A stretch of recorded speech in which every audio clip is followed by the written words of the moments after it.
Meet mountain climbing world record holder Kristin Harila.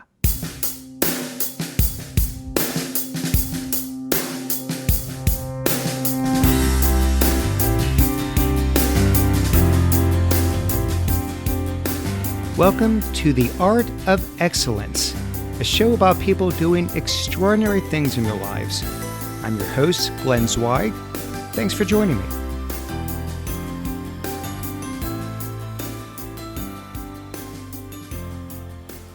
My guest today is Kristin Harila.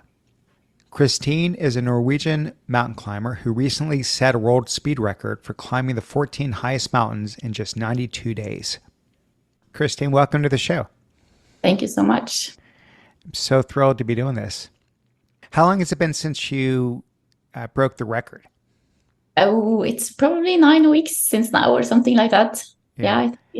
We'll get into all of it later, but when you've got over 2 months of not mountain climbing, when you've done everything you've done for years and years and years, are you bored out of your mind, or is it relaxing? Are you enjoying these weeks here? Yeah, it's both. It's been very hectic since I came home. And it's been also very good to see family and to be connected to the rest of the world and see other things. But I also miss the mountains, I do. Yeah. I know some people need to have that adrenaline rush. Yeah. They could go maybe a week or two without it, but they have to have that constant dopamine. I don't know if you're like that or if you're actually good, just chilling. Yeah, I'm pretty good. I'm so busy with things going on now and things that we are planning. So I think I'm too busy to feel much about adrenaline and try to go to the mountains again right now. So you grew up in the northern region in Norway. I think it's called Finnmark. Is that how you pronounce it? Yeah, that's right. Finnmark. Yeah. I think you grew up on a farm. Yep, I did. What was that like? Did your parents put you to work there? Yep, we did. It's normal when you live on a farm that you have to help and work when you're very young. It's very normal. And yeah, it's very far north and very east in Norway. So it's in the Arctic and very cool. So is this putting you to work like, hey, before you go to school, you're going to go deal with the animals or clean up a mess or something? Or is this just on weekends? Like how much was this a part of your life? Yeah, it was a big part of my life. It wasn't normal that we go to do something with the cows or some of the animals before school. But after and in the weekends, and especially in the summertime when it's holiday on school, because then it's so much to do on the farm. So and it was everyone had to work. Yeah, when you say everyone, who all was the everyone? Siblings?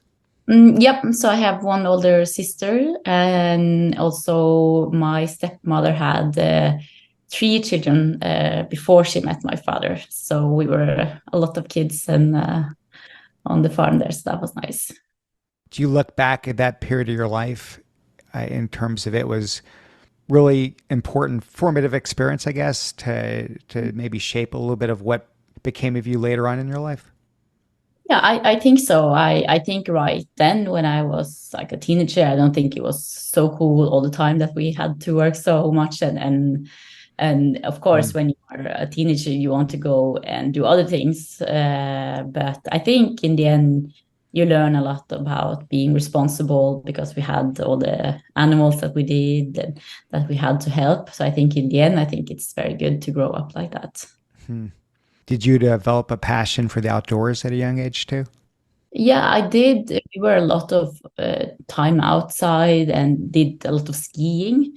We don't have high mountains where I grew up. We have it's almost flat, but we have a very nice nature and beautiful area around. Yeah. Well, I think later on you became a competitive cross-country skier, right? Before you got into mountain climbing? I did within 2009. Then I was not doing any races anymore. So I did it until I was 23. Does this mean you were a professional? Were you earning money doing this, or what does it mean? I was professional, but it's not like you earn money on skiing if you are not very good. If you are like the best in Norway, you're probably the best in the world, and then you earn some money. But most people that ski doesn't earn much money. Yeah. At what level did you get to? So when I was 16, 17, like a junior, then I was at the best, I was top 3 in Norway. So that was okay. Wow. Yeah, Top but as top 3 in the whole country. yeah. So, but as a senior, I didn't manage to get to that level at all.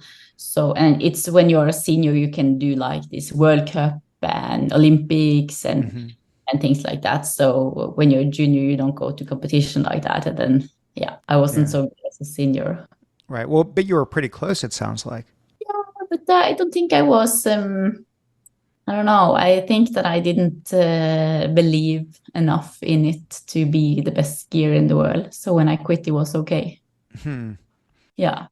And when you quit, did you quit with already having a plan that you wanted to go into mountain climbing, or did the mountain climbing come later? No, it came later. Hmm. So I was studying and I was working in a prison and I did many different things. And then I started to run this furniture store and Hmm. started to run and ski more and more in the mountain as I was living in Tromsø, where we have a lot of mountains around. It's also in the northern part of Norway, but it's much more mountains around. So then it was more and more mountains, and I did win this trip to Kilimanjaro in 2015. That was the first big That mountain. was first, yeah. Yeah, that's Africa's highest peak. Yeah, it is. You must have gotten hooked, I assume, but I think I Yeah. read that it wasn't all fun and games. No, it was really nice, and I really enjoyed the expedition life and to be outside and all the things around climbing mountains. But the altitude I was struggling with a lot. So I got a really bad headache and I lost my sight. I couldn't see on the summit push. And I was throwing up a lot and I was struggling a lot to get up there. But we did summit, and I really wanted to be more in the mountains. Even it took many years until I went back to a high mountain. Actually, it wasn't before 2019. So, Christine, I'm going to rewind right here the tape for a second. Yeah. I think I heard you say I got headaches. I was throwing up. I couldn't see as I was at the peak. Mm. And then you got hooked.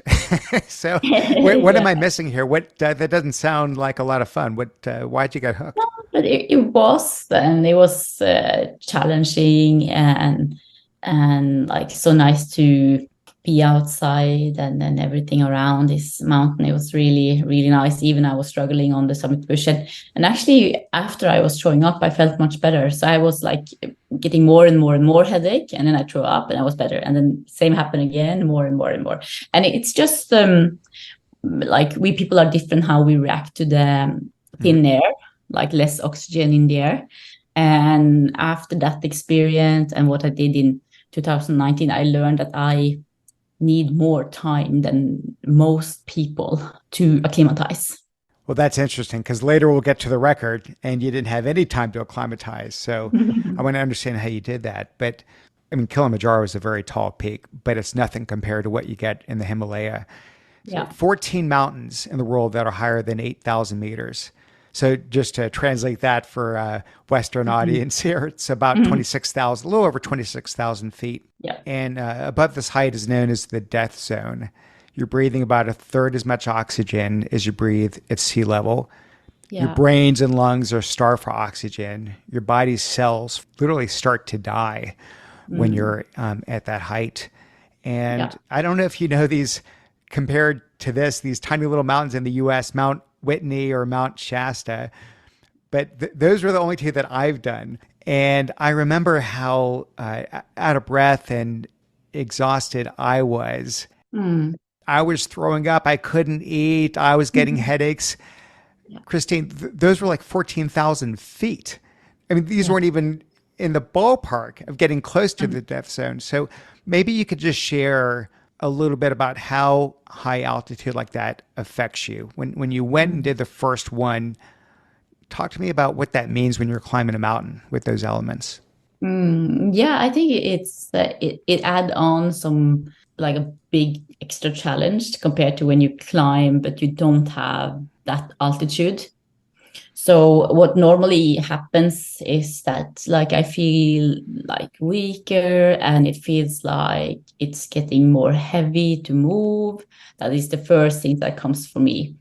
And after a while, I like feel that I'm getting a little bit stiff in my neck, and then I get a little bit headache. And then I feel like I have to throw up. And sometimes I do, and then I like get more headache. So, but I'm not very worried when I get it because I have done it so many times. And I also think like the experience that I got before my first 8,000 meter in 2021 when I did Everest, I started to throw up on the tracking into base camp at 4,000 meter about. And I wasn't worried about that because I knew it was coming. So I just know that I have to like go slowly. I need to drink enough and I need to rest enough in the start. Well, again, back to my amateur hour, when I was doing Shasta and Whitney, when I got to, I don't know, roughly maybe 12,000 feet or so, again, which is nothing compared to what you've done, I remember my pace Yeah. would slow down. I would take a step and I'd be out of breath. And I Mm, would take another step and I'd be out of breath. yeah. And I think it's hard to know what that does to you. Is that just something that you get better at over time, or did it not affect you in that way? Yeah. I feel like when we climbed 14 mountains or 12, like I did last year Mm-hmm. in 4 months, then after the first mountain, you get very acclimatized. And even if you have a week down in Kathmandu, you still are pretty good acclimatized and you feel that you can move faster and you don't Mm-hmm. have the headache and you don't feel like throwing up. So it's the first mountain when you do many mountains in a short time. Mm-hmm. That it's the first mountain you need to like be careful and really take the time to acclimatize. Hmm. So after the first mountain, for me, it's always better. But I also feel that since I have been so much to the altitude the last 3 years, I have probably been more up than down. And I think that also makes my body adapt much faster now. Hmm. So when I started the project in 2023, I didn't use so much time as the year before and the year before. So I think the body remembers and get better and better also on the thin air. So when it's not climbing season, what kind of training is involved? When you know you're going to be doing some 8,000 meter peaks, what's a day like in terms of just getting ready for that? So for me, the last couple of years, I have been climbing off season also in Hmm. Nepal. So the last couple of years, I have almost not been home. I have been like probably like 2 months each year to Pakistan Hmm. and probably seven months in Nepal or yeah, something like that. So the mountain climbing itself becomes your training for bigger mountains. Yeah, for sure.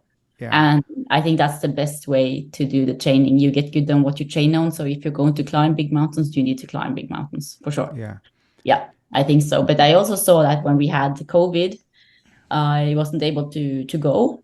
Hmm. And I did have a lot of time in the mountains in Norway, but they are only a little bit above 2,000 meter. But I think the training I did then was to have a heavy pack and go many long days after each other up in the mountain. And I think that's very helpful for the big mountains also, even we don't have the altitude. Yeah. How heavy of a pack are we talking about? Like, Well, maybe 15 kilo. I need to Google what that is to pounds. Yeah, I'm not sure. I think I read that 60 to 80 pounds is the average weight of someone climbing Everest. So I'll have to Google afterwards and see if that lines up. Yeah, But it's a lot of weight, though, is the point. You got a lot yeah. of weight on while you're doing these climbs. And some of the mountains we have started out with 30 kilo from base camp. Hmm. So that's very heavy. So I know it got to a point more recently where you're doing so many mountains that you're, like you said, you're sort of used to it. Your body's used to it, Yeah. probably mentally as well. But if you maybe back up to when you were first starting to do these, Mm. What I was thinking about yeah, there's the physical preparation clearly, Yeah. but then there's the mental piece of it, the Mm. preparing for the torture. And that's my word. Torture. You're going to have sub-zero temperatures. I think with wind chill upwards of negative 50 Fahrenheit. I don't know how to translate that to Celsius, but you know what it is. Mm. Yeah. The oxygen deprivation, like we talked about, just the actual physical toll, the nausea. Your body needs food, but you have no appetite. You can't really simulate that without being up in the mountains. So, is there Mm. anything you do just to prepare yourself for that? Yeah, I climb mountains. I think that's the best way to do it because if you climb mountains, you also learn like how do you deal with the cold? How do you get like toilet visit done without using too much energy? Mm-hmm. So I think like having many mountains lower first and climbing higher and higher and maybe more technical is the best way to train for these big mountains. I think, and it was really good and necessary for me to do that. And you also learn like how to navigate in the mountains and how to look for avalanches and how to like where do we put up the tents and Mm-hmm. other things. I think it's to go with good guides. I did many mountains before the first 8,000 meters, and I went with different guides that learned me different things, Mm-hmm. and all of them had like tips for this and tips for that, and yeah, that made me be prepared and know how to handle. I think if you know and have experience, you get more confident in what you do, and then you use less energy on getting cold or the toilet visit and all those uncomfortable things when you climb these big mountains. And when you're climbing, I'm assuming a typical day on a high peak, you might be climbing 8, 10 hours a day, maybe more, depending. So as you're climbing, is your mind just focused on one step at a time, or do you try to take your mind to other places so you don't have to think about what's going on? How do you, as you're spending that much time, just, repetitive motions over and over again?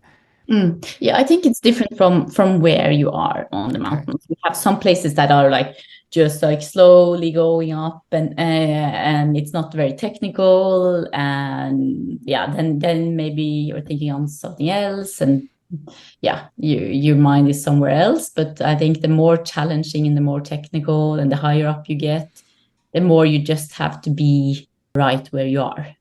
Yeah, and focusing on the next step. Yeah. And when you're focusing on the next step, and then the next step, you're feeling nauseous, and then the next Mm, step, you've got a headache, mm, and then the next step, you're starting to cough a lot, yeah. and everything's slowing down, and the Mm. weather, the winds are picking up, and it's getting colder. As the elements are getting harsher and harsher, how do you stay motivated? Yeah. I think for me it's been very easy because I have been, I think, like motivated in a deeper way, so I don't have to deal with motivation as I climb because it's been so natural for me to do this and to like continue. I think it's been easy for me in that way. If you are not like very motivated to do this, then it's going to be very hard. Like you need to be motivated in so many ways to like you have to be really motivated inside yourself to do it. And then it's been no doubt as you go. But Christine, why? Why are you so motivated to do these?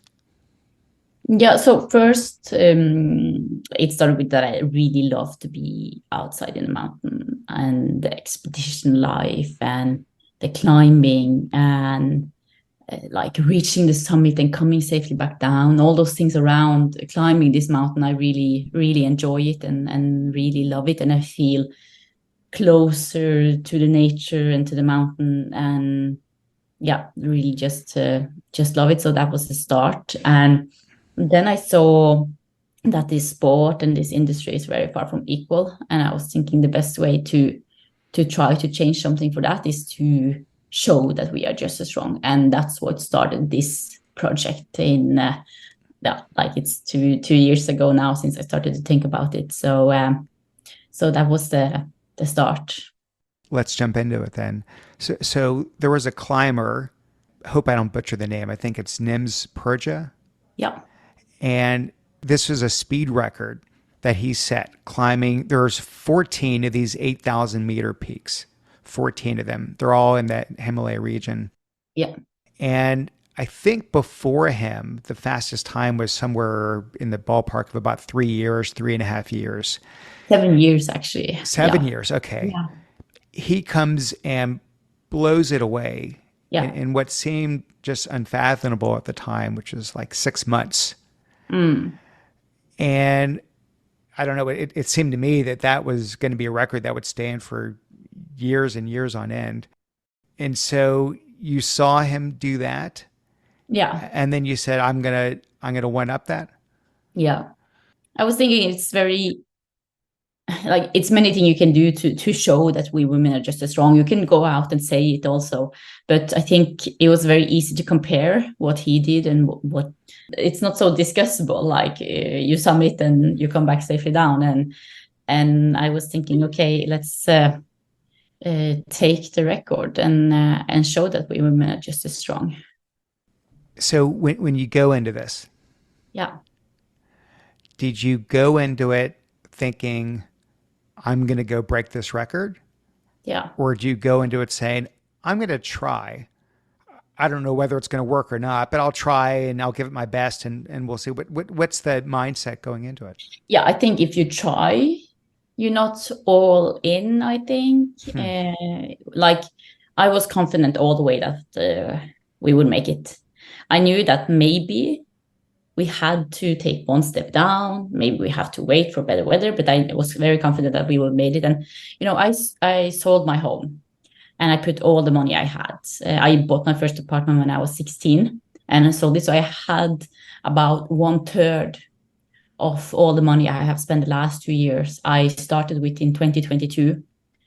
And we knew at that time that Tibet, the two mountains there, would be very challenging to go in. But I was really optimistic all the way that we would get the permit to the last two mountains.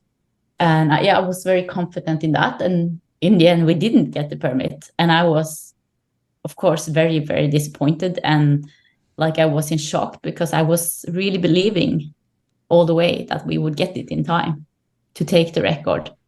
So just so this makes sense for people listening. Yeah. So you set the record this summer, like it just happened, like you said, 9 weeks ago or something like that. Okay. And just for people that are maybe listening to this next year or in the future, we're sitting here, it's October 3rd, 2023. So this was August that you had set the record? Yeah, 27th of July. But last year is when you were first going for the record. Yeah. And you were tracking the right way. You had done 12 of the 14 peaks. In the last two, you couldn't get the permits because it was still the trailing end of the pandemic and you couldn't get the permits to climb in the Tibetan region. Yeah. Okay. And then you finally got the permits this year, climbed those two in April, which put your 14 peak time at a little over a year. Yeah.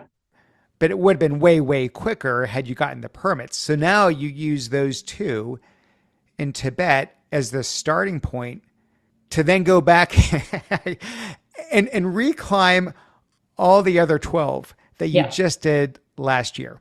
Yeah.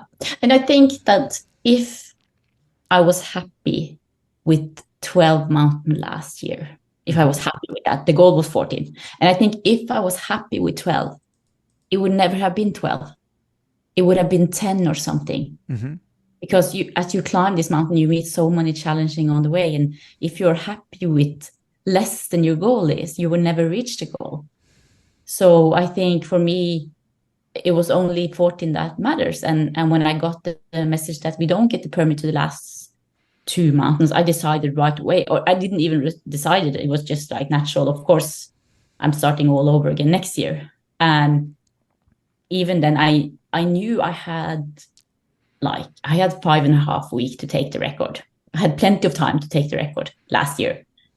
And I had so many excuses to say, no, I did almost get the record, but I didn't get the permit. I can blame someone else for that. But of course, I didn't, and it was natural for me to start all over again this year. And even when I climbed the 2 mountains in Tibet in April, I actually did get the official record, because Nim's record was like taken away from him because he didn't go to the main summit on Manaslu and on Dhaulagiri. So we knew this like for a long time, but for me it didn't matter at all. Even like I had the record in April, I was like, of course I'm going to finish and do all 12 I did last year again. That was natural for me to do. It blows my mind. These are, I think, only 40 or 50 people in history Yeah. have done all those peaks in any time whatsoever. You come here and you set the record, but it wasn't the record you wanted. And so then you go and do it all over again. And Yeah. we'll get into the risk element and the danger and all that, but just the physical and mental toll. So I guess here's the question I'm sort of indirectly getting at, Kristin, which is when you go through summiting all of those and Yeah. all of the risk you had to undertake, all the physical toll that it took, not to mention, I mean, obviously, financially, it was a big strain. You had to sell your house. I'm sure logistically, it was a huge challenge. To say, well, darn, I didn't get what I wanted. I'm going to not even wait a year. I'm going to go right back and reclimb all those 12. Help me understand how you rebound so quickly and get yourself back, not just physically, but just mentally, to redo everything you just did a year before. Yeah, I think the hardest thing, not getting the permit last year and like decided right away that I'm going to try again, was that when I was so close last year, I already had started to make other plans for this year. And also when I decided, I knew I had to find money again, and that was so hard, and I didn't have any more house to sell. So that was the hardest like part. But it actually, I didn't need to do anything to motivate myself, or didn't like, it was just natural for me to do that. And I think believing in what you do, and of course that you love what you do, will make that thing much easier. If you have to motivate you a lot to go to work, maybe you should think about getting another work. You have to just really like it, and you have to really believe in what you do. And actually, when I quit my job, I was first a manager for one store, and we were losing a lot of money. And after 3 years, we earned a lot of money. And then I was working in the head office, and I was in charge of all the stores. It was 55 stores or something, all over Norway. And I had 900 employees and a lot of responsibility and a well-paid job. And I got an email and went to the office the day after and quit. I said I couldn't do it anymore because I didn't believe in it anymore. I felt that whatever I do to reach the goal that we have set, either myself for the things I was doing or as a company, I felt whatever I do now, we will not reach it. And then I felt like, okay, I will never put in enough effort to get there when I don't believe in it. And then I was like, okay, it's okay. I quit. And I didn't have any plans. I knew I was going to take a year off because I had been working a lot. Like for 6 years, I had been working so much in this company. And I was like, okay, now I take a year off. Yeah, it was the best decision I have done in my life. Wow. And I think if I knew how much it matters that you believe in what you do, that you can reach the goal, that you will reach the goal that you have set. I wish I knew it earlier in my life, because it means so much. But now in hindsight, you get it. Yeah. So let me ask you, beyond the mindset, which clearly you have to have, Yeah. what does it take to do this? And of course, logistics, I know that we could probably spend a whole episode about that. I can't imagine that's easy at all. But just in terms of climate, because I think it takes an average person, if you go with a guide, it's like 2 months just to do Everest Yeah. alone, and you're doing 14 peaks in 90 days. So help me understand, how does one go about that in terms of just physically being able to do? Yeah, so I think it's very important to be good on the logistic part, because you have to have a good logistic in this project, like moving from base camp to base camp, and you have to be good on teamwork for sure. And I think if there is one thing that have made me and everyone in my team be safe on 28 8,000 meter, I think working together as a team is a main thing. And that's also why I did want to share the record with my Sherpa Lama.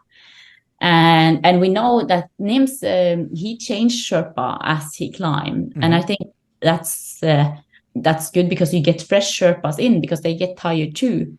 And if you change, you get Sherpas in that are rested and fresh to go to the summit. But I really think the Sherpas deserve to be a part of a record like this, because they do such an important job for everyone that climbs these big mountains. Mm-hmm. Also those who climb without a Sherpa, because they come to the fixed rope set up by the Sherpa, they come to base camp set up by the Sherpas.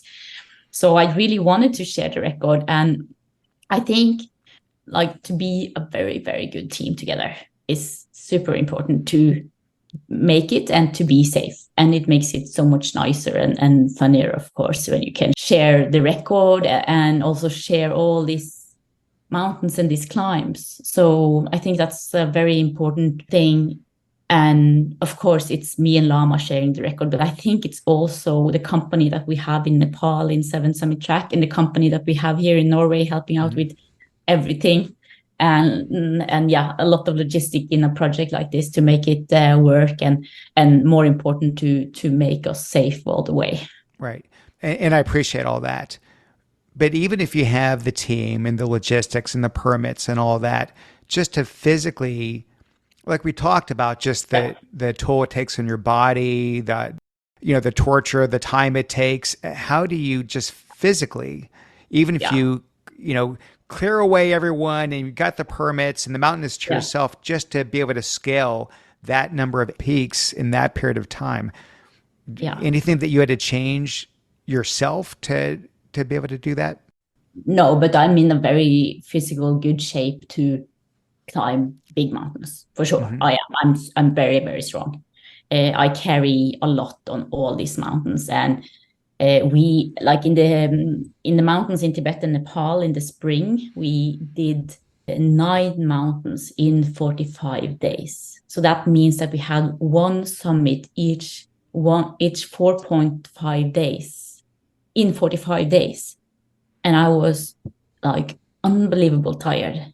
I was so tired. I have never been so tired in my life. And normally when you summit 8,000 meter, you maybe use 7-8 days from base camp. Camp 1, sleep. Camp 2, sleep. Mm-hmm. Camp 3, sleep. Camp 4, sleep. Summit, back to Camp 4, back to Camp 2, back to base camp. And of course, when we do one summit each 4.5 days, and we even had some logistic in between, of course, you have to skip many, many camps. So often when we arrive base camp, we started the same day and climbed maybe to Camp 2, and maybe went from Camp 2 to the summit and all the way back to base camp. Maybe we did base camp, Camp 1 to the summit and back. Some mountains we did base camp, Camp 2, Camp 4, summit and down. And all the summits we did from the last camp to the summit and all the way back to base camp. And that means that many of these days we maybe go in 8 hours and then we sleep, and then we maybe go in 15 hours and we have 3 hours rest, and then we go in maybe 28 hours. So of course you have to be in a very physical good shape to do it, for like 100%. You have to, and you have to be able to carry a lot to do it, because since we are many of these mountains, it's only been me and Lama as a team. We do have a cameraman, and he has his Sherpa, But if you don't have like many extra Sherpa in the team to help with carrying, we also have to carry a lot. And sometimes when we were just me and Lama, or with like one extra Sherpa, then we decided, okay, let's just bring one sleeping bag and we share it so we have less to carry. So that happens too. But yes, you have to be in a very physical good shape, and you also have to be very good on recovering. Well, this is not a good analogy, admittedly, but I'm doing my third and probably last marathon coming up at the end of the month, and I was trying to think, could I do 13 more marathons over 90 days? If that's the equivalent of, you know, Yeah. and no way, you know, my body would need so much more time to recover. Yeah. I mean, you must have just built incredible physical immunity. But I think it's unbelievable how the human body can adapt to what we put the body to. Hmm. So when I come back home now, and I didn't have much time to run from when I arrived in Norway until I had a race late August, but I did do the race, and then I got problems with my legs. Even my legs can do so much climbing. After running a marathon in the mountains, I got pain in my heels because my body isn't used to that. So I think a main thing here is to prepare your body for what you're going to do. If you're going to be good on running, you have to run. If you're going to be good on climbing these big mountains, you have to climb big mountains. So I want to switch gears just for a second here. And as I'm sure you know, when you do these tall mountains, there's a certain element of luck. Yeah. Plenty of climbers, very skilled climbers, have lost their lives. I Yeah. think a lot of people are familiar with John Krakauer's book Into Thin Air. Mm. Yeah. It had chronicled the 1996 Mount Everest disaster. I think 8 climbers, if memory serves, lost their lives in that. Yeah. But it wasn't like that was a one-time thing.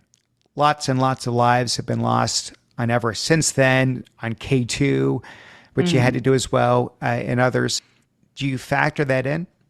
Yeah. Like we all know it's a risk to climb these big mountains. We know that. And I don't think that it is coincident that we have made it safely through 28 8,000 meter. I think there's many things that we have done on the way to be safe. Okay. And of course, one part of that is being in a physical and a mental good shape to do it. But I also think there is this thing to be a very good team, to trust each other. And like Lama would never leave me a meter. He would never, he's always around. And I am too. And yeah, I think that's very important. And also to use a good logistical company to make sure that the Sherpa get well paid, that they have the training, and that they have the right gear. And we also know that there is some factor that goes very often in these accidents, and that is the climbers that climb without a Sherpa and without oxygen. We know that. And I would never climb without a Sherpa, because I think climbing is a teamwork to make it happen. And of course, it's much nicer to climb together. But I also think, like, when I have climbed without oxygen, Lama has had an emergency bottle and a mask, and he has always been around me to make sure that if I need, I get it. And yeah, so I think there's many things that have made us safe. But you can be safe and manage risk in terms of, you know, your medical condition, for example. Yeah. But it's not going to preempt a 2-ton rock from falling and crushing you, or an avalanche when you least expect it, and you're gone. So when you this is a quote I read of yours. You said that on almost all the peaks there are dead people. If it happens to me, I will have died happy. Yeah. Is that really true? Yeah, it is. And for me, it's so much more important to be alive and to do what you love to do in your life, and to live, than to be worried about dying. We know that we are all going to die one day. And if that days come tomorrow or in 30 years, we don't know. So for me, it's so much important to live and be alive and do what we want to do in our life than to worry about maybe I'm dying. Yeah, I think for me, that makes me have no fear. I'm not afraid when I climb. Were you always not afraid? I've been afraid once and learned a lot. It was a 7,200-meter mountains, and we got caught in a storm. And I didn't do the preparation good enough for especially avalanches and weather forecast. So I didn't have fully control of that, and we got caught in a storm. And I didn't, when we went into the tent, I didn't do a good enough job looking around. Is there avalanche terrain around here? Oh, wait a minute. Which mountain was this, and how high up were you? Yeah, it's called Putahinchuli, 7,200 meter. Did summit that October 19. Really a mountain where I learned a lot. I was with very good people, but yeah, it gave me a very good experience. And you said that that was the one time that you did have fear, and you learned a lot about yourself. What did you learn, and how did you use that experience, I guess, going forward? Yeah, first I learned that I need to take control over weather forecast and avalanche risk myself. I need to check that myself. And now I always do. I prepare the mountain by checking the forecast, knowing what weather we will meet, and knowing also more like, okay, where can the avalanches come? Like, some things that you need to have, the mountains need to be this steep, and you need to have snow and this if the avalanches is coming down. So to know more about avalanche risk is very important. And I did know, but I didn't. I wasn't like aware enough when we went into the tent. And in the night when we got caught in the storm, and we did hear a lot of avalanches, but Mm-hmm. I hadn't checked really good on where we had put up the tent. And this was a mountain where there was no other people. And often it's a big mistake, not just in the 8,000 meter, but also in the mountains we have here home in Norway, where we have a lot of avalanches every year. Normally, the last couple of years, it's been like 15 people that has lost their life in the mountains in Norway with avalanches. So yeah, I know a lot about avalanches and what to look for to be safe. And I think that has helped us a lot. Just all the preparation Yeah. to make sure that you have contingency plans. But in terms of just the fear monster, if you will, getting inside your head that never happens, it sort of comes and you push it away, or it never even comes. You just don't have any concern. Yeah, it doesn't come at all. Wow. And a part is probably that I'm not afraid of dying, and a part is that I'm confident in what we are doing and what to look for with avalanche risk, and also, like, of course, trusting Llama, but also knowing how to navigate if the weather gets bad. We have had the episodes where we have been like totally wiped out or totally dark and bad weather, but still been not afraid because we have been good on navigating. Mm-hmm. And I also think another thing that have made us safe here is actually speed. Many people are saying, oh, this speed climbing is dangerous. But because we are so fast, we are not just like fast on like each climb, but we're also fast like from one camp to the next camp. Mm-hmm. And that may us spend less time in those dangerous area.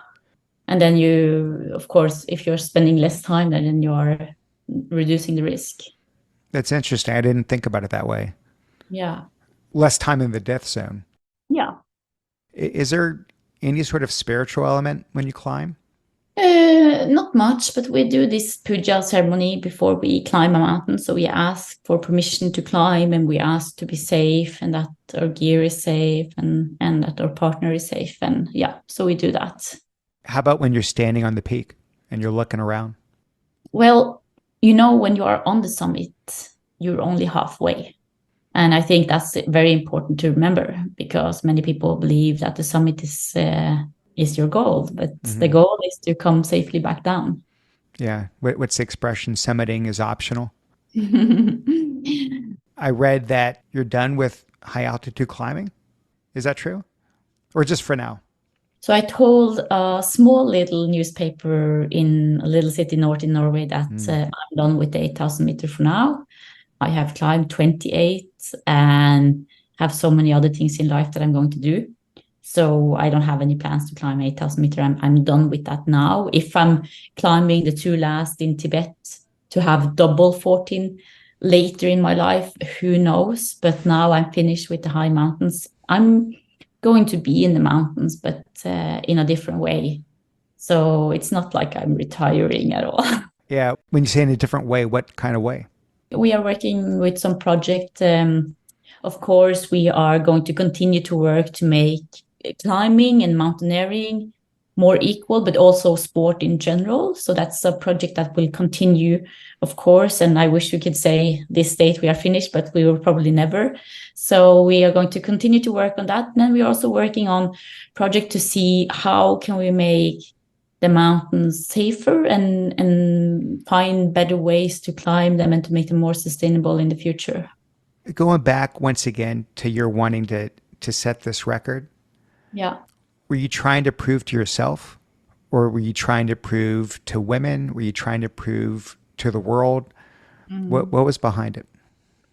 Yeah, so for me, I don't feel that I need to prove anything for myself or to other women or to the world, but I feel that it will show the world that women are just as capable to climb as men. We are just as I'm physical stronger than most men climbing, and there is no difference between us. So for me, it was more about showing, setting the record, and use the record to challenge the industry and the community and like the world to change in how we not treat women the same way as we do with men. Yeah, that's fantastic. Was there anyone that inspired you? It doesn't have to be a mountain climber, but just anyone that you looked up to that served as a guiding light? No, but I saw that the big international brand producing climbing clothes made them in just men's size. And for me, that's like saying to the girls, you can go hiking, the climbing is for men. And I saw that when I was going to have a down suit for Everest, it was not possible for me to find. It was just in men's size and it was way too big. So I had to custom made one in Kathmandu. And I also saw that in my group on Everest in 21, we were 5 of 5 women that did summit and only 6 of 14 men did the same. So it was like the experience that I had. And I also saw like the brands they are supporting, because you can see on the athlete page who they are supporting. And I saw that they are supporting most men. And that's also the Norwegian brands where we say we are pretty equal. Well, I think you proved it. Yeah.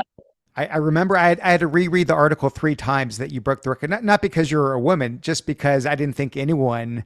Yeah. I'm sort of an armchair climber. And when I saw that prior record, I'm like, no one's going to ever touch that. So I was absolutely blown away. I am so thrilled that you did this. I cannot wait to see what you're going to do with this. Maybe there's going to be a documentary. Maybe there's going to be a book. There's going to be lots more we can hear from you. And I will consume all of it because I love the story. You're very modest, like it's all matter of fact, but I know what it takes to do these. It is a gargantuan feat that you pulled off. And I don't know that that's going to be topped anytime in the near future. And so I hope you feel good now. Thank you. Because you did it. And this is wonderful spending time with you. Thank you so much. Thank you so much. Bye.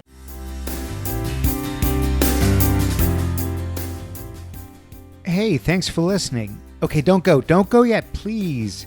2 favors. I ask simply 2 favors. One, if you could please download the iTunes app. You could do it on your phone. You can do it on the computer. Take 60 seconds and leave a review. It means a lot. 2, you can find my episodes on several social media sites, Facebook, LinkedIn, Twitter.